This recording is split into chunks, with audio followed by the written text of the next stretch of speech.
Hey, this is Yazuki Wolf, and welcome to another episode of the Japan Quest live stream. Today, we're going to be continuing off of last week's topic, which was working as a game designer. So this will be part 2 of that. Hopefully, this will be the last part.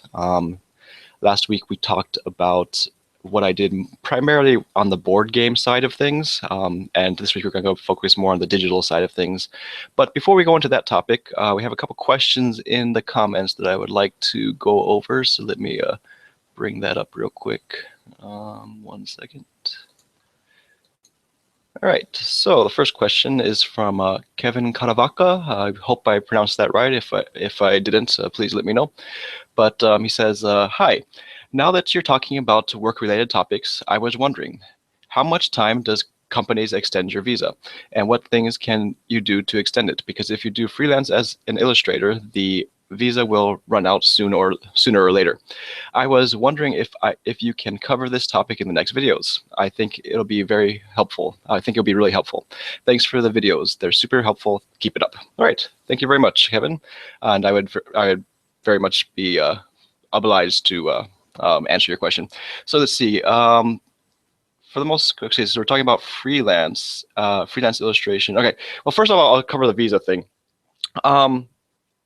From what I understand, and this is from talking to some people that are kind of on the inside, I guess. There was a few people I talked to who worked at a Japanese language school here, who were responsible for getting visas for students for that school. And I had another person who I taught private lessons to English to before, who worked at a government job with I can't remember exactly what, but basically from what I've heard from them. It's actually not as strict now as it used to be, like for getting a visa from outside of Japan. There are some countries that are harder than others. I can't remember all of them. Later on, I may look to see if I could find a list or something. But I remember when I did a short job with the Japanese language school where I was helping getting people visas, and I remember that places like Nigeria, like there's a lot of people from Nigeria that wanted to come to Japan, but they were having trouble getting visas, and there probably were a couple other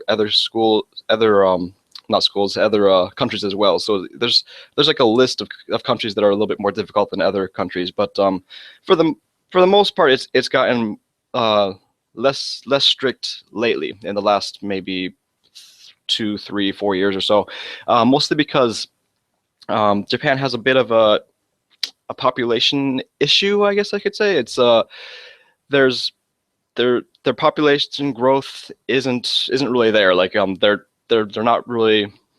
The new generations are getting married less and less and having less and less children, and I could go into that in a different video possibly. But for the most part, just the population really isn't growing. So to kind of promote the economy, it's becoming more beneficial for Japan to be a little bit less stringent about letting people come in, because that helps people come into the country and spend money, and it promotes like the economy and stuff like that. But I won't go into too much into that. But just because of that sort of background, visas have become less strict lately. So like before, I remember that I think for a work visa, you generally would get between 1 year to 3 years for when you get your visa. But now I believe the max has been extended to 5 years. And I was kind of hoping that the last time that I applied that I would get 5 years, but I didn't. So I'm not exactly sure why I didn't. I only got 1 year. But I mean, it's not a huge deal. It's just basically you have to go back to the immigration office. Is that the right word for it? But you have to go back down to there. It's if you're in Tokyo, it's down in Shinagawa. But I don't know. Basically, you can just look that up on the internet. But yeah, you have to go down there and you have to do a whole bunch of paperwork and give them a bunch of stuff, and then they like process your paperwork, and then they'll give you your new visa. So it's kind of annoying because I only got 1 year, so I have to go back and renew that again in like a couple months or so. And it's a bit annoying to have to go out of your way to like some corner of the city that you wouldn't usually go to get that done. But I mean, it's never really been a huge issue for me. And once again, it kind of depends on what country you're from. America is probably pretty easy, just as long as you got all your paperwork in order. That they just hand it in, and then they'll generally give you the visa. the other thing I kind of wanted to touch on was that in America, you really don't need a lawyer or anything. You just do it yourself. You just give them the paperwork and everything's taken care of for you. I've heard of other countries where it was more difficult, where they actually would hire a lawyer, or they would have like they would go to like a specific agency that handles all the paperwork and stuff for you to increase your chances of getting the visa. But yeah, like you're saying, it's not as strict as before, so I wouldn't worry too much about it. But you did mention freelance, and so this is kind of another question I need to answer, and it kind of touches on the next person's question as well. So let me read his questions, and then I'll go back and I'll answer it all together. So the next question is from Faruma Alejandro. I hope I pronounced that wrong, and let me know if I messed it up. But he says, I am very interested on more of the. I'm very interested on learning more about the illustration path in Japan. I've been wanting to just do manga, but if I could do illustrations, specifically character models and such, it would be nice to know about that. Nice informative stream, and can't wait to see more of you. All right, thank you very much. And yes, let's see. So illustration in Japan is kind of similar to the manga path. I would you may have a little bit more advantage. I'm not quite sure, but let's see. So hold on, let me like organize my thoughts real quick. So illustration path. Okay, so illustration and manga, you're going to have some of the same type of hiccups with like stylistic things, where if there is, say, if you have a Japanese person who lives here and they draw the sort of Japanese style, and you come here and you've kind of adapted the Japanese style, and you could draw the same style at about the same level, they're probably going to take the Japanese person. It's not like a racist type thing. It's just that if they're hiring a foreigner, they need to sponsor you for a visa, and they need to take care of a lot of other paperwork they wouldn't have to do regularly for a Japanese person. So it's kind of easier for them to hire someone who's Japanese, if that's saying that if your skill levels is the exact same, and if you're delivering the exact same product. So what that means is that either you have to be really, really good, so that there isn't a whole lot of competition on your level of illustration, or you have to develop something unique that the average person living in Japan can't give them. So, for example, if you are bilingual, that could be a huge plus, because maybe if there's a company that wants to work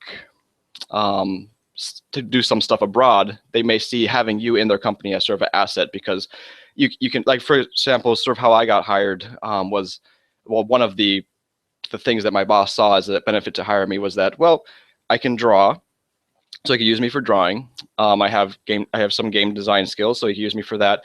And also the linguistics, having been able to speak both languages, means that he could use me if he wants to do anything outside of Japan, like when we went to Gen Con in Indianapolis. Like I was kind of escorting him and helping him do all the things he wanted to do over in America. So having that, being bilingual is a huge plus. But I would stress that you have to be able to speak Japanese. So just being able to speak a foreign language isn't a huge plus, because that means like they might have communication issues. But if they know that you speak Japanese plus you speak a foreign language, that's going to be a big asset. And the other thing is stylistically, if you can bring something to the table that is sort of unique, either be really, really good at a style that not many Japanese people are able to do, but it still has some amount of what you call it, demand here.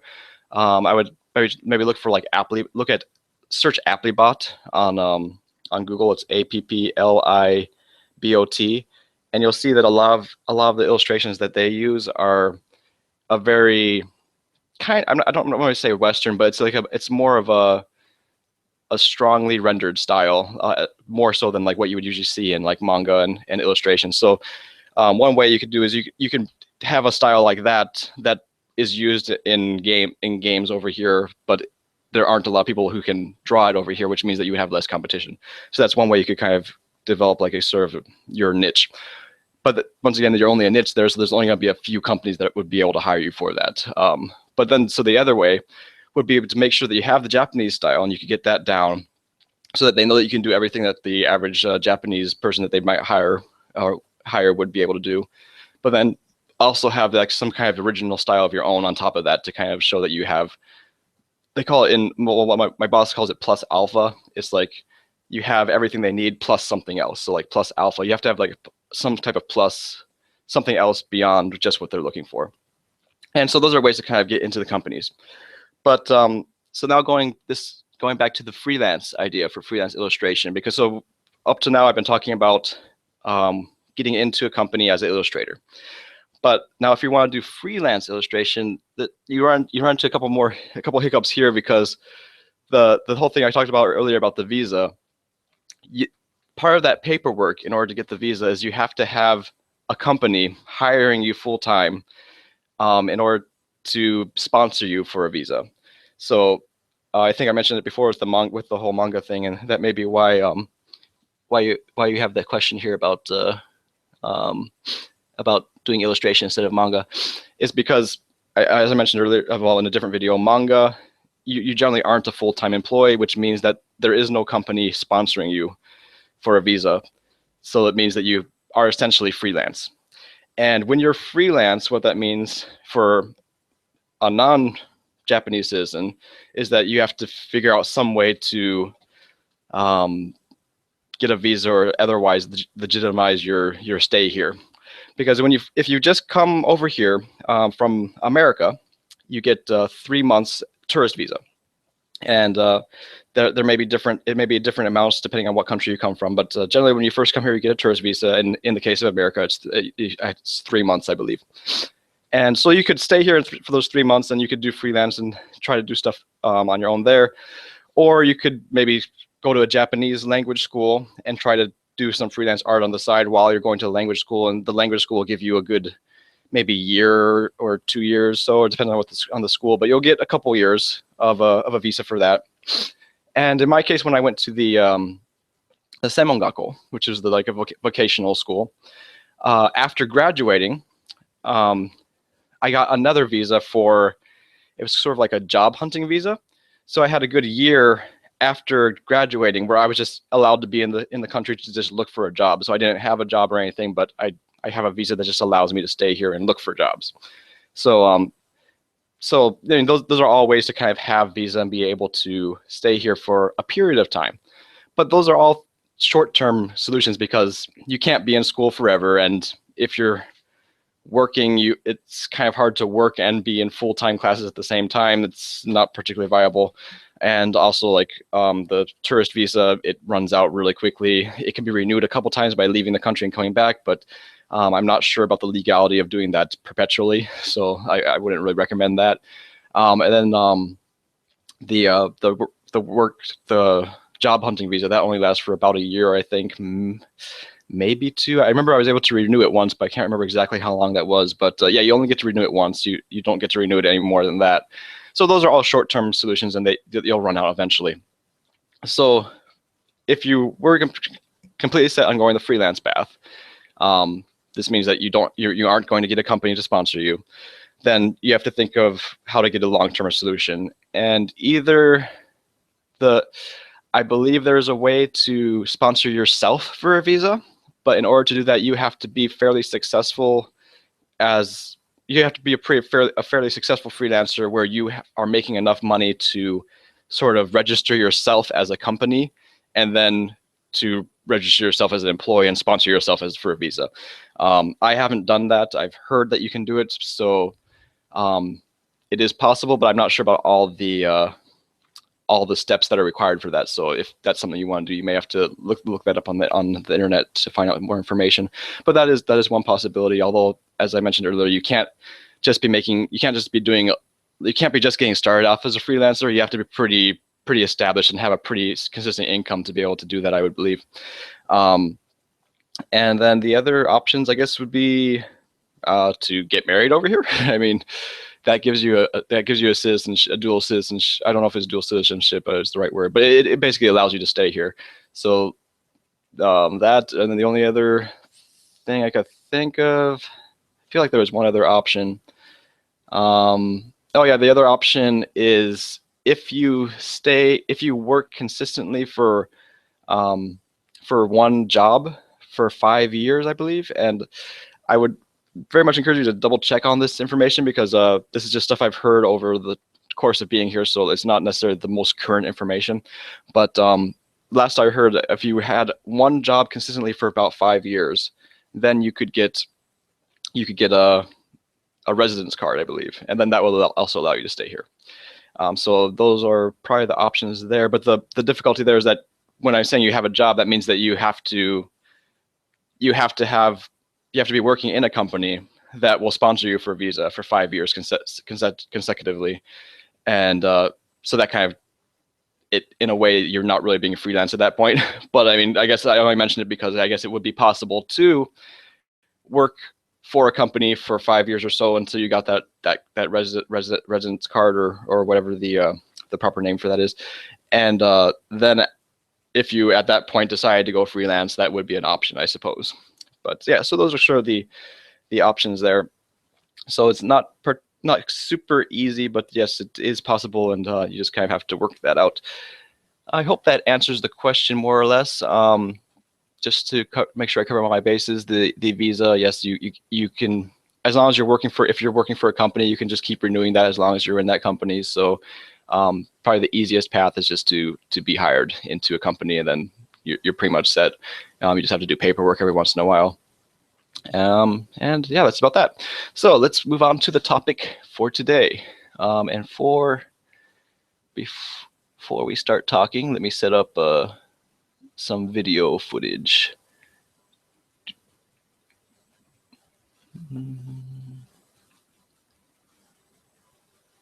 Hold on one second.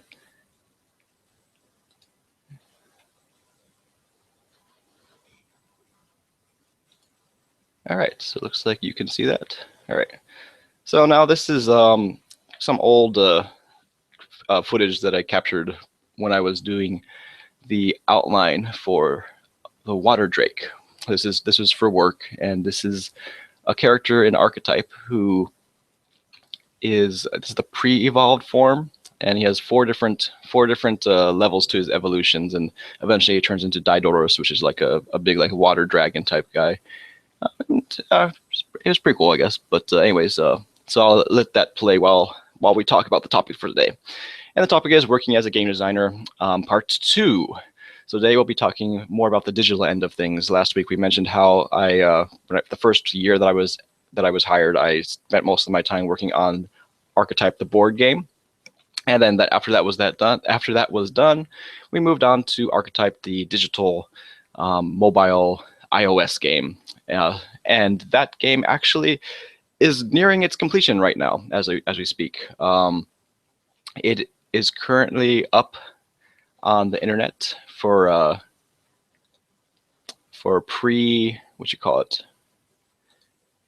pre-registration, I suppose you could call it. Let me actually give you a picture of that real quick. A little side note, but probably worth showing you. Yep. So this is the top registered games this week in Japan.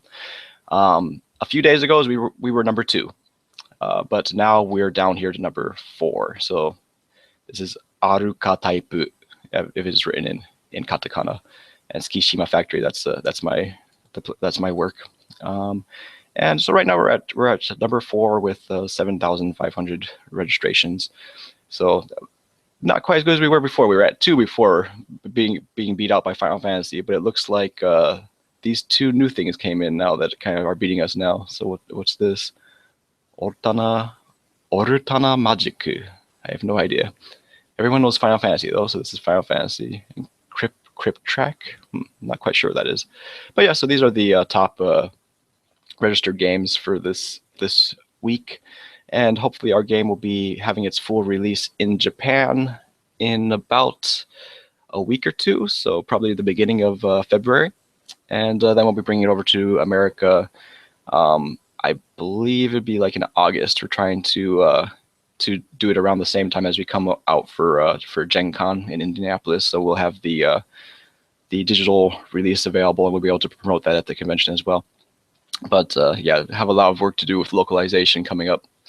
So now let's go back to the the video I was showing you earlier. Okay.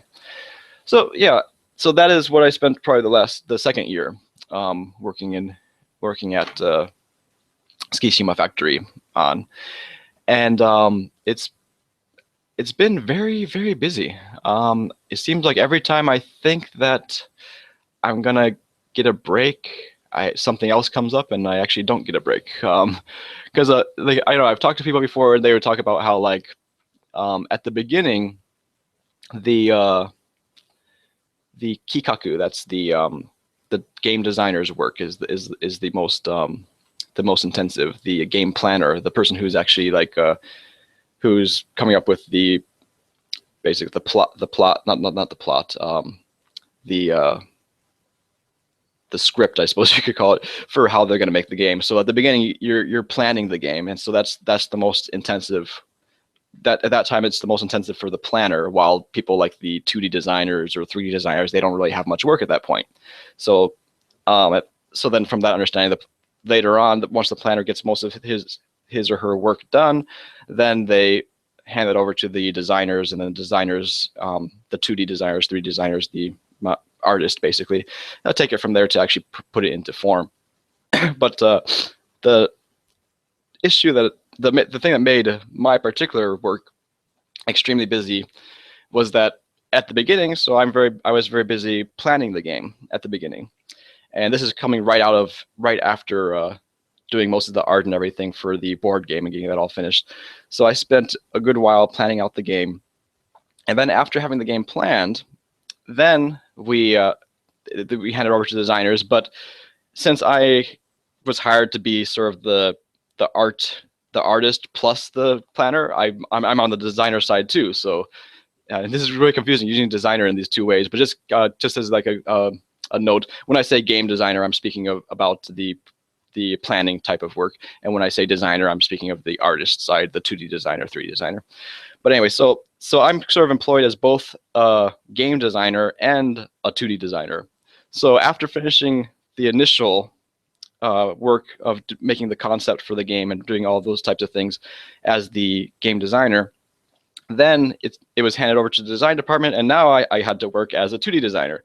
So I'd say for the first like 3 months or so, I was just working on the planning, and then for the next like 6 months after that, maybe even longer, I was doing the 2D design, where I was doing the illustrations for like this character that you see now, the water drake and the high fairy and all these other characters that we had to make for the game. I think altogether it's something like 144 characters. I could be off on that. There were so many changes, but we had to make quite a few characters. So I spent a lot of time working on those illustrations, and I was very busy, pretty much every day working like 8, 10, maybe 12 hours or so. And I kind of had this feeling like, okay, I just got to get through these last illustrations, and then it will kind of like ease out, and I'll have a little bit more free time. But then what happened is I finished those illustrations, and then my boss decided to have me do some more of the go back to the game design stuff and do game balancing. So, and I'm not complaining about this, because I think it was actually really cool, because I actually got to learn a lot. But so after doing all the illustrations, then I started learning how to edit master data. And when I speak about master data, what that is basically all the programming that goes into the game. It all takes data from certain files, like say this character, when it attacks, it does this amount of damage, or when this effect happens, this 3D animation will start, or this will start this. And basically, like, so the programming is all the commands, but the sort of contents of those commands is all contained in the master data. So while I don't really have much programming skills myself, I could be playing the game and say the enemy in this particular level seems too weak. Like, it's supposed to be like it's supposed to be a really strong boss, but like it only took like two, three hits, and we were able to kill it. So I'm like, okay, that's not right. So then what I do is I go into the master data, and I find the unit ID for that boss, and I'll like maybe beef him up a bit, like change his level map to like a different level map that has a little bit more hit points than regular, to like give him a different type of skill or something. And then I could just do all that in the master data and then upload that to the server. And so I didn't really do any of the programming, but the data that the programming is using, I was able to change. So that means that immediately when I go back to the game, now that boss is going to be, he's going to be beefier, he's going to be stronger, he might have a new skill, it could be all types of things you kind of adjust that way. So this was like a completely new thing for me. And so it was definitely a big learning process, learning how those programs interact with each other, how the programming interacts and stuff. But I'm really thankful for that, because now I kind of have a more overall idea of how the game works, and that was a really good experience to kind of learn that. So go on. Sorry, I'm kind of still got my morning throat, but hopefully it'll clear up. So yeah, after doing that, I mean, that's pretty much mostly what I've been doing for the past 2 months or so. Just balancing the game, trying to make sure that see, like it's a really tricky thing to balance, especially like with these mobile games, because it's a free-to-play game, which means that you have to kind of like juggle all those type of things where it's free, so you want it to be a rewarding experience for a free player, but then you also want to be able to promote some in-game purchases and things like that. And this is always like a big like issue for me, because since I come from America, where the general consensus is that people don't like random number generators, they don't like paywalls or pay to win, and I myself don't like any of those things.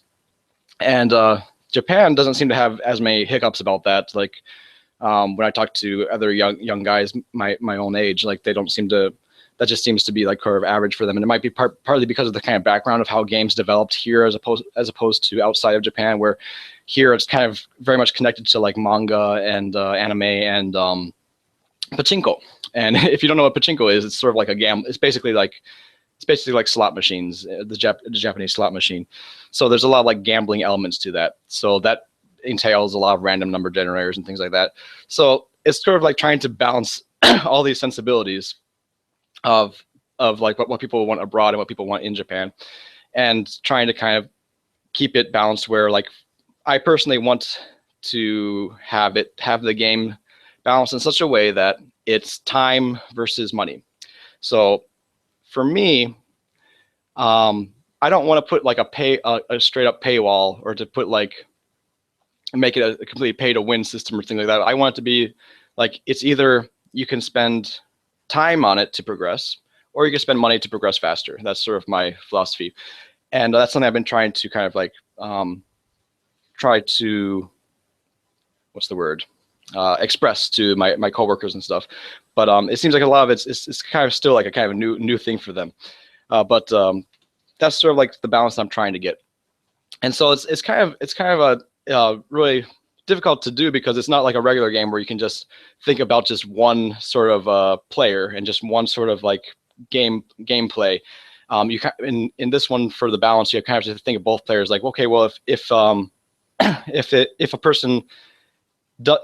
there's a free player, they're going to progress down this road, and if it's a person who actually who puts some money into like the gacha system, which is sort of like it's like a it's hard to describe if you haven't actually played a Japanese mobile game before, but gacha is sort of like you have like a chance to get a rare character or something like that, and you're trying to get the balancing of the people who get rare characters from the beginning, and people who spend time to get the rare characters, and just trying to make sure that both of those paths are both enjoyable experiences, and try to just get that balance set up.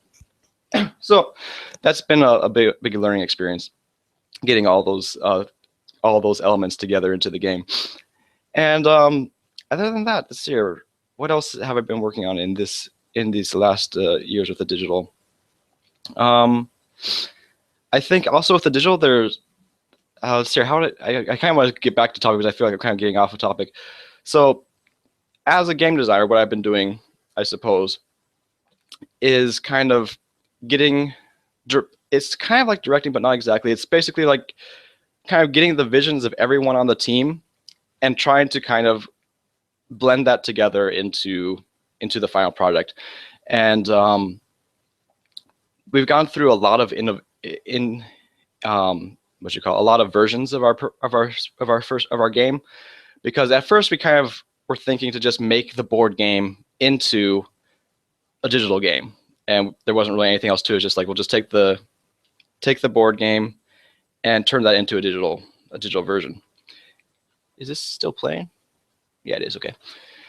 And then we tried doing that, and what happened is we went to a couple of companies in Japan to try to get help with promotion and like trying to cooperate with other companies as well. And other companies kind of looked at it and they're like, oh no, this isn't going to work in the current like mobile gaming climate. Like games now, they need to have more like more what's the word? More automatic functions, and it's just kind of like they want it to be more automated, I suppose is the right word. So then we went back to drawing board, and we tried to automate the game more and try to kind of cut down a lot of the parts and make it into a simpler, faster experience. Because like generally the board game, it takes about an hour to play, while mobile games you want to finish in maybe 5 to 10 minutes. So there was a lot of work to kind of convert and adapt the board game into a sort of more mobile type of game. And so we went through maybe 2 or 3 versions trying to do that. And I think originally we ended up going too far. We cut out too much. We made it too simple, and it got to the point where people really didn't see what would be fun about it anymore. And so we're like, okay, so now we went too far on that end. So now let's kind of bring it back a little bit. And so the end product seems to be somewhere in between your full-on automated like mobile type game and the more tactics-based like board game that we had. And there was a lot of back and forth and a lot of like struggle with like getting different ideas to kind of work together to come into the final product. But I'm pretty happy with how it actually came out, because now I think it's a fairly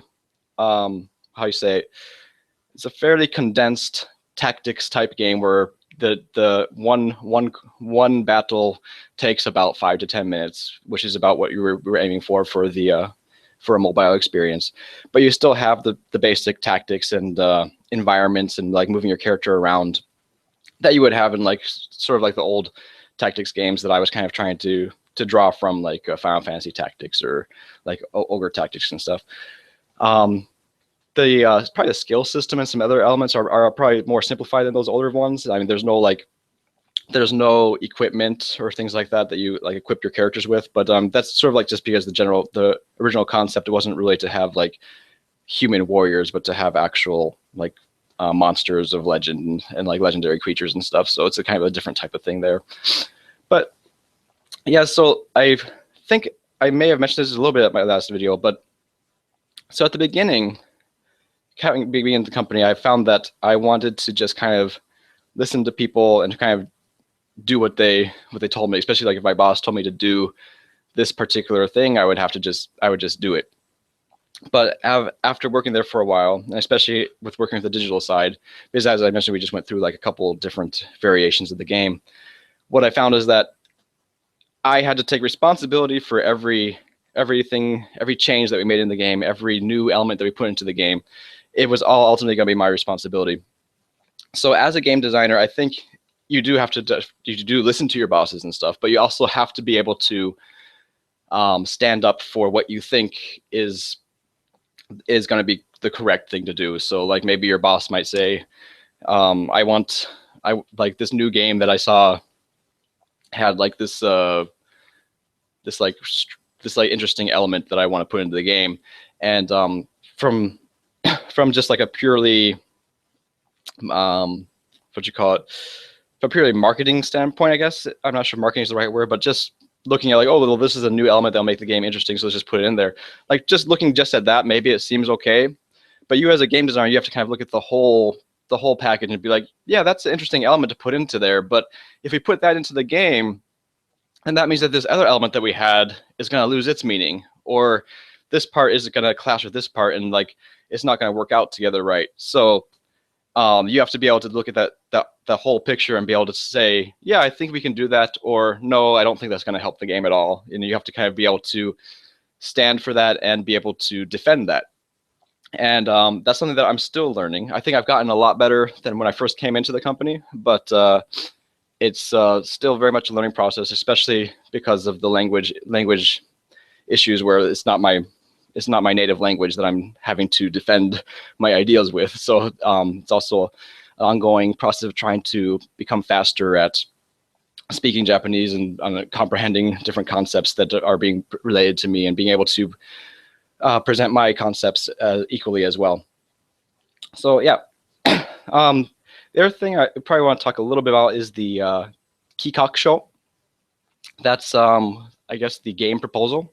That's also the job of the game designer to come up with.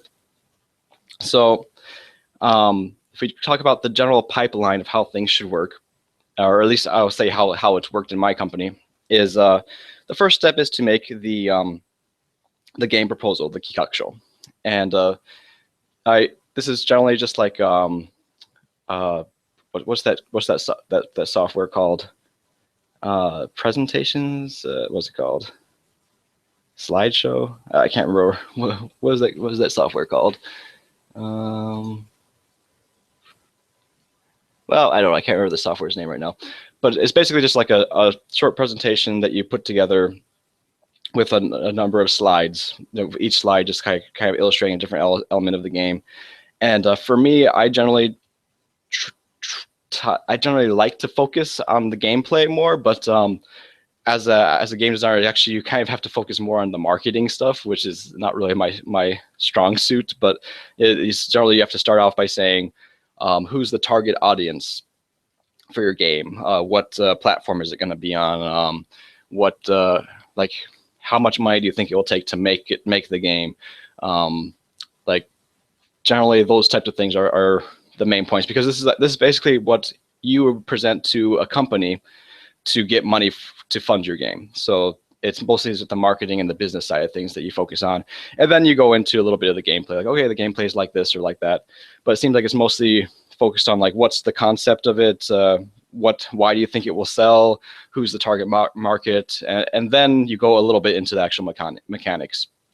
So then once you get that okay, then it's more about then you start going into more of the actual mechanics and stuff. And I think everyone kind of does it a different way. Maybe I know that the other planners and in my company, they're probably more text based, where they'll just write like pages upon pages of text, like in the company's wiki pages, like just saying like, okay, so there's these different types of attacks, there's these different types of this, and this does this and this, and it just goes page upon page of that.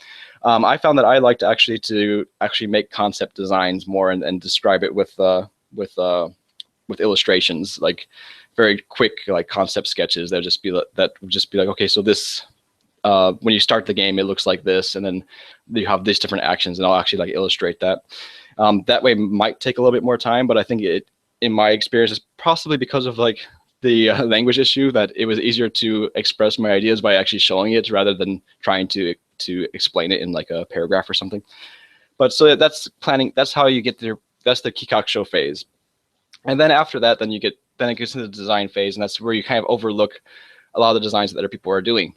I just want to like go on the side real quickly. You can see the illustration here right now. These are the original rough sketches I did of Diodorus.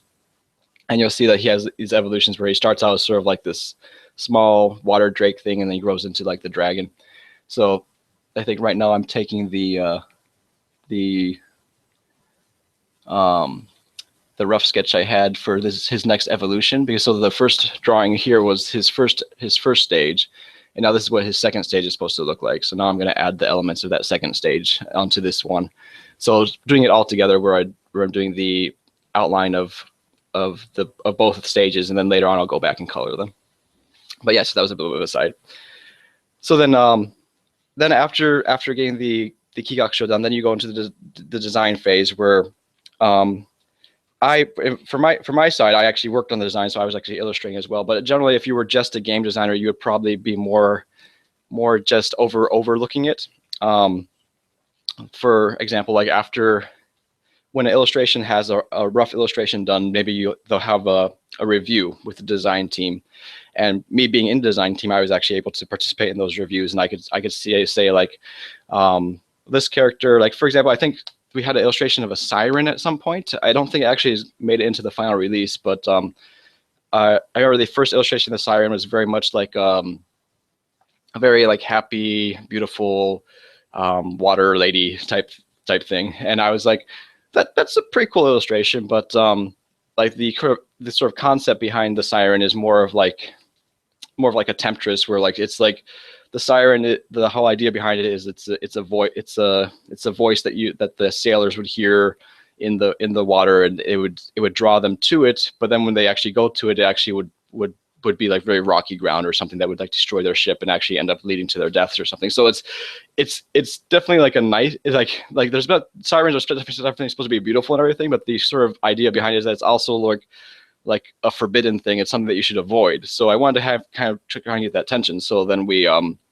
reworked the illustration a couple times until we had like something that had like that beauty, but also had a little bit of like temptation element to it, where it's like something that you're drawn to, but you really shouldn't go to, and getting that sort of tension and stuff. So since I was on the design team, I was able to be right in the initial meetings. But if you were just a game designer, you probably see more of the end product, or like more down the line, you'd be able to review it and say, well, I think this is going a different direction, or can you change it more this way or that way? And so you're basically just kind of directing the design team, the 2D artists and 3D artists as well, and sort of like what the general concept and image of the things that they're trying to work on is.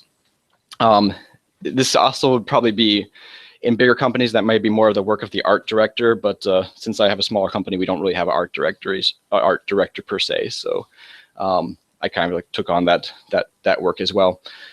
Also with the 3D as well, we have a 3D designer who's working with us, and a lot of times I kind of would help him with the different like designs that he's doing as well, to kind of like give that input on if he's going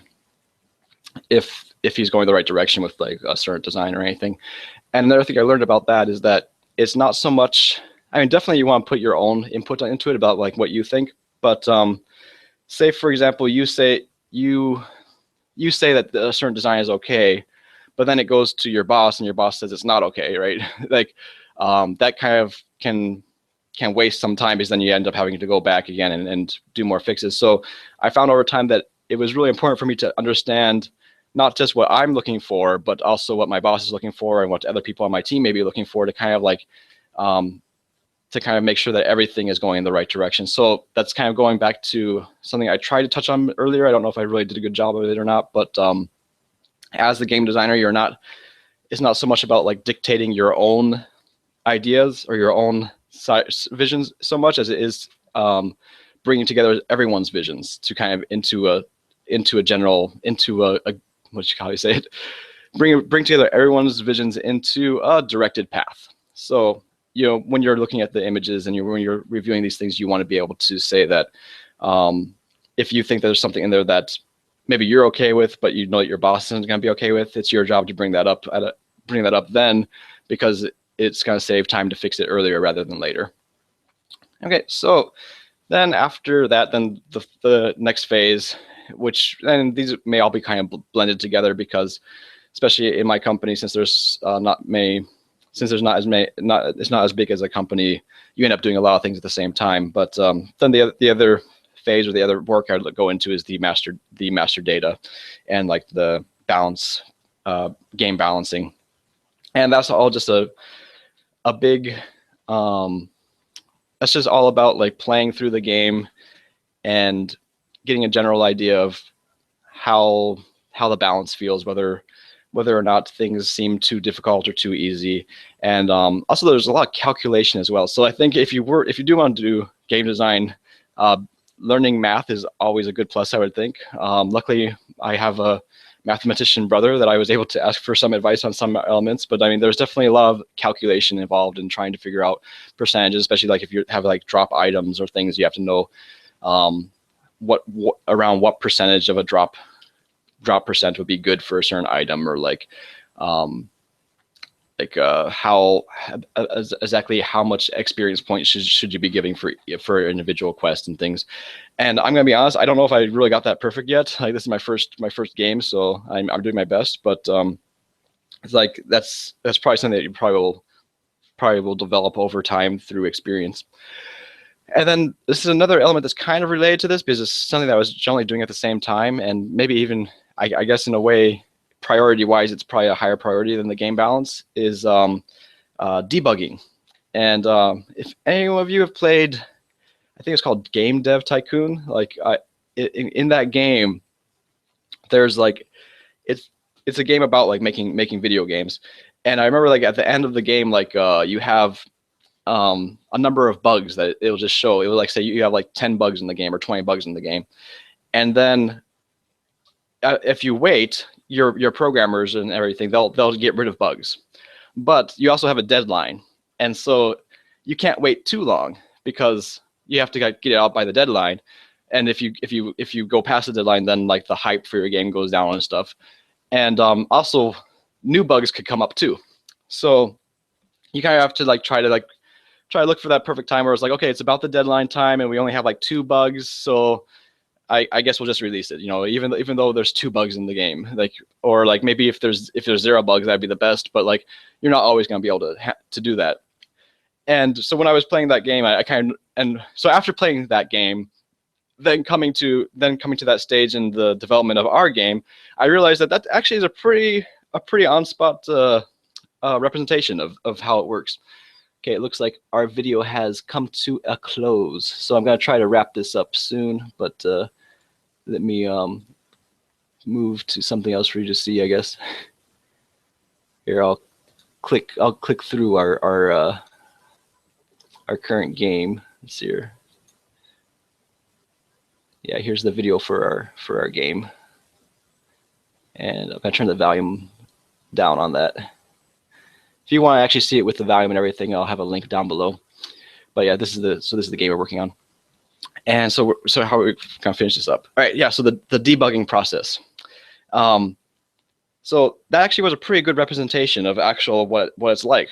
So like out of my company, the way we're doing it is we have this like program that we're all kind of registered in, that allows people to report bugs, basically. So like everyone's kind of playing through the game. They're like, oh, this seems on this stage, this enemy didn't show up on the stage or something, and they'll like make a report about that bug and they put it in there, and everyone's reporting all their bugs. And also at the same time, they're also reporting like just things that they think would be cool. Like, you know, I think it would be better if there was a button to like speed up the game, or if there was like a camera button or something like that. And everyone's just kind of throwing all this stuff in there, right? And so then all of these bugs are in the system.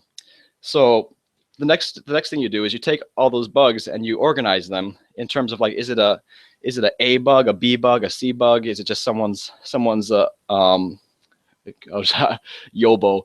Yeah, I'm sorry for stumbling on my words so much, but it's like I'm thinking about things in Japanese and then trying to translate what it would be in English. Yobo is like, is it just someone's suggestion, or is it actual bug? Is it something that stops the gameplay, or is it something that okay, we'll go to the board game now. Is it something that stops the gameplay, or is it something that that just would make the game look cool, be a little bit cooler or whatnot? And so then you have all the bugs organized, and the A bugs are things that are issues where you can't play the game if there's an A bug in it. You know, that's like you get to stage 3 and the game stops or something, and it automatically stops every time you go to stage 3. You know, that's not something you could leave in the game.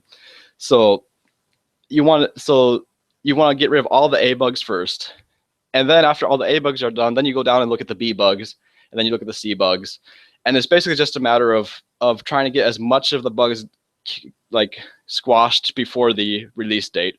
So hopefully by the release date you will be able to get rid of all the A bugs so that the game works properly, and then hopefully you've gotten rid of most of the B's and C's. And if you've gotten rid of all those, then you also can start working on like extra like suggestions that people have, like, oh, it'd be cool if this guy could do this type of skill, or it'd be cool if this did this or that or whatnot. So it's all like just, it's kind of like a race or like a game where you're just trying to get rid, like the bugs are just popping up all over the place, and you're just trying to squash them as quickly as possible in order to have as many bugs squashed by the time of the release date as that you can. So yeah, it's an interesting sort of like process of that sort of last crunch time. And because of that, because generally you have a mountain of bugs to get through, and you only have a limited amount of time to get through them, that's why lately I've been having to come in on weekends and work like 10, 12 hours every day or whatever for like months on end and stuff. And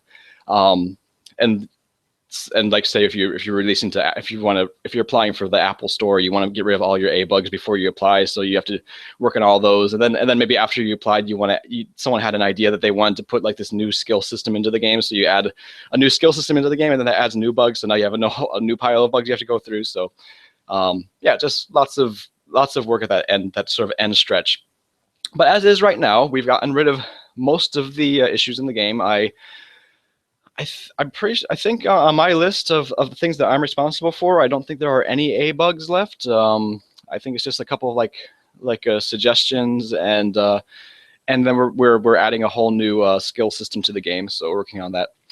And also, my boss said that it'd be all right for me to show the actual gameplay as well on my own personal YouTube channels. So probably next week or in the week after that, maybe. I'm not sure exactly how my schedule will work out, but as soon as I can, if I have time at my work, I'm going to try to stream from there and show actual gameplay of the game. And so that should be cool to be able to show you that. And so that's the general stuff that you work on.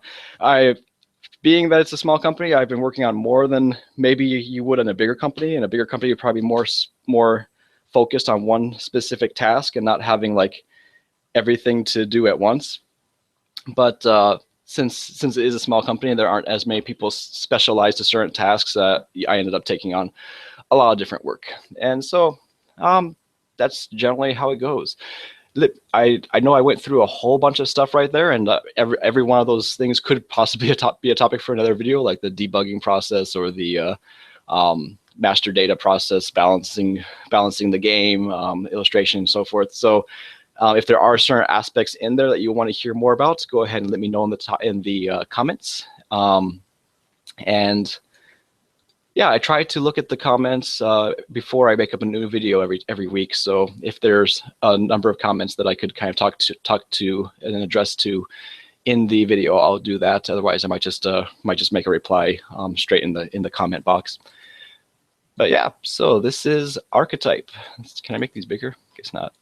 This is Archetype. The down here below is the board game version, and up here is the digital version.